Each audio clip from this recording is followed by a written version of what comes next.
नमस्कार, Dare.com में आपका स्वागत है।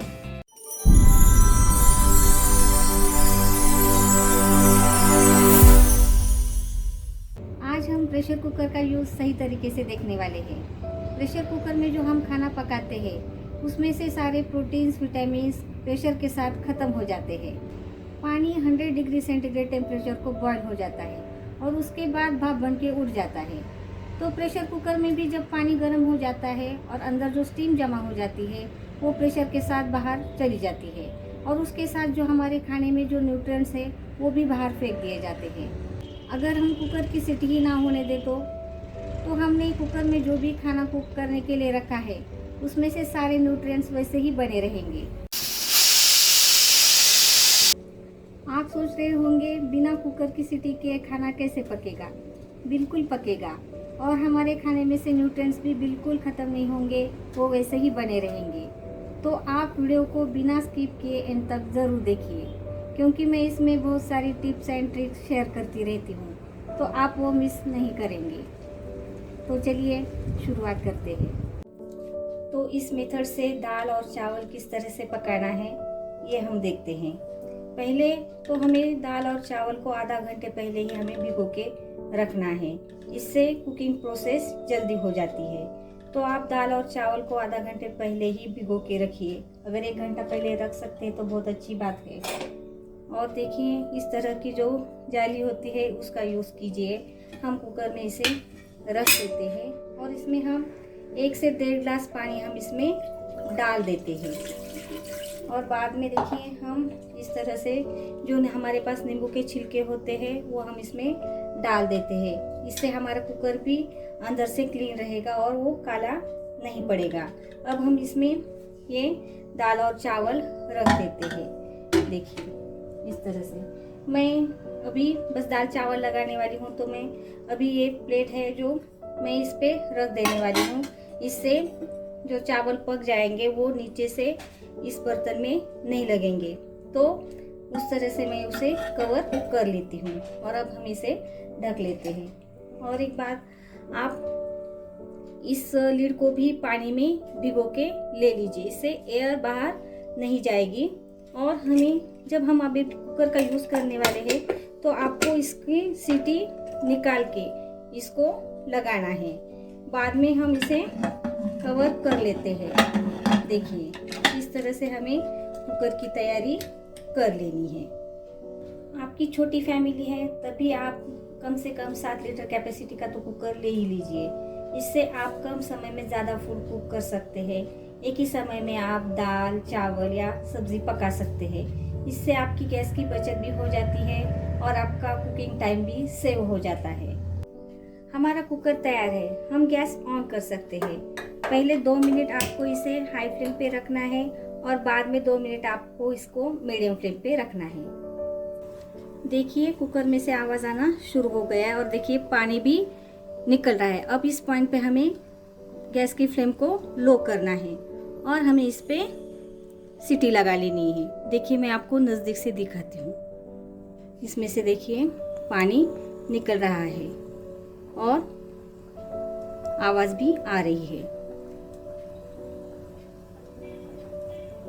अब हम इस पे सीटी लगा देते हैं और फिर बाद में हम इसे अभी आधा घंटे के लिए इसे रख देते हैं लो फ्लेम पे।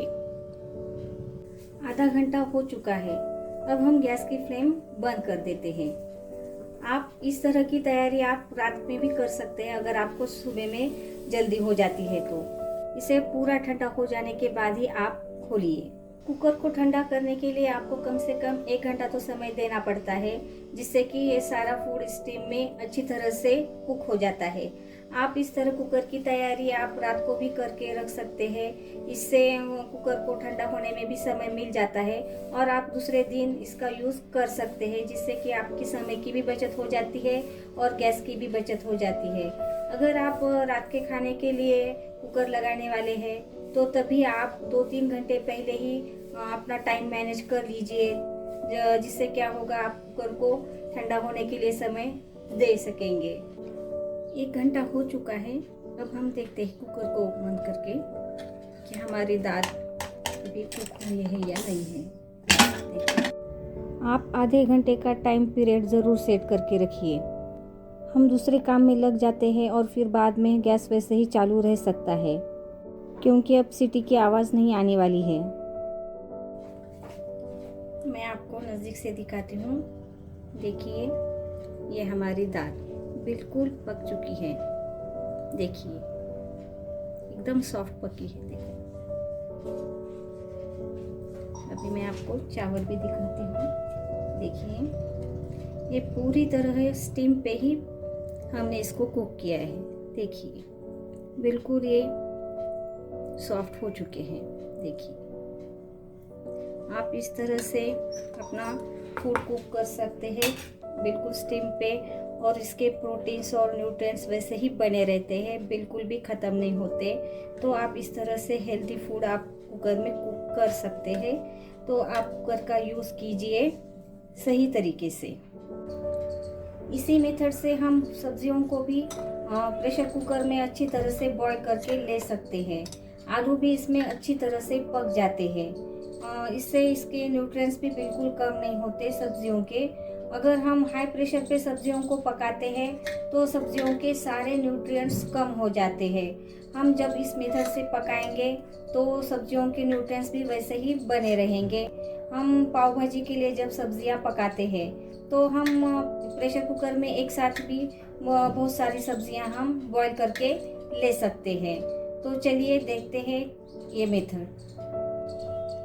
सब्जियों को बॉईल करने के लिए हमें ज़्यादा पानी यूज़ करने की ज़रूरत नहीं है, क्योंकि सब्जियों में ऑलरेडी पानी होता है। तो ये उसी में ये बॉईल हो सकते हैं। हमें आलू में थोड़ा सा पानी डालने की ज़रूरत है, और सब्जियों में बस आप बिल्कुल ही थोड़ा ही पानी का यूज़ कीजिए ताकि उसमें नमी बनी रहे। बस हमें ज़्यादा पानी का यूज़ नहीं करना है सब्जियों को बॉईल करने के लिए। हमें उसी मेथड का यूज़ करके अब कुकर लगाना है। कुकर में सीटी लगाने के बाद जब हम गैस की फ्लेम लो करते हैं तब आप टाइम सेट ज़रूर कीजिए आधे घंटे के लिए, क्योंकि अब कुकर की सीटी नहीं होने वाली है। देखिए, इसमें से पानी आना शुरू हो गया है और हमें आवाज़ भी आ रही है। तो अब हम इस पॉइंट पे गैस की फ्लेम को हम कम कर देते हैं और फिर बाद में हम उस पर सीटी लगा देते हैं। देखिए, आप देख सकते हैं इस तरह से जब पानी छोड़ने लगेगा तो आपको गैस को कम कर लेना है और बाद में आपको इस पे सीटी लगा देनी है। अब हम कुकर को आधा घंटे के लिए रख देते हैं गैस पे। मैंने कुकर को पूरी तरह से ठंडा कर लिया है। अब हम इसे ओपन करके देखते हैं कि हमारी सब्जियां किस तरह से पक गई है। इसे हमें थोड़ा सा समय देना पड़ता है, आप उस हिसाब से अपना टाइम मैनेज कर लीजिए, क्योंकि हमारे जो फूड है इसमें रखा हुआ वो स्टीम में ही पकने वाला है।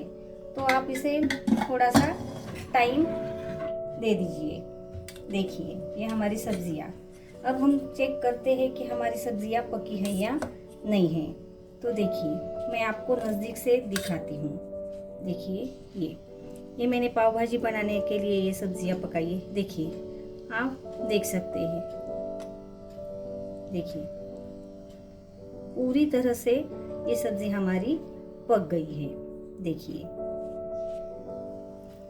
अब हम हमारे आलू देखते हैं कि ये पके हैं या नहीं है। तो मैं इसका छिलका निकाल के आपको दिखाती हूँ। देखिए, कितनी आसानी से ये छिलका निकल रहा है। देखिए, मतलब ये हमारे आलू पूरी तरह से पक चुके हैं और इसके न्यूट्रिएंट्स भी बिल्कुल भी कम नहीं हुए हैं। जो हमारे जो सब्जी के जो न्यूट्रिएंट्स कम हो जाते हैं जब हम उसे बॉईल करते हैं, तो ये बिल्कुल भी इसके न्यूट्रिएंट्स कम नहीं होते। आप इसी तरह से ये स्टीम पे आप सब्जियां अच्छी तरह से पका सकते हैं और इसके न्यूट्रिएंट्स भी बिल्कुल कम नहीं होते। तो आप इस मेथड का ज़रूर यूज़ कीजिए और हेल्दी सब्जी बनाइए। तो मिलते हैं बहुत ही जल्द एक और ऐसी ही वीडियो लेकर। आप हमेशा खुश रहिए, हेल्दी रहिए।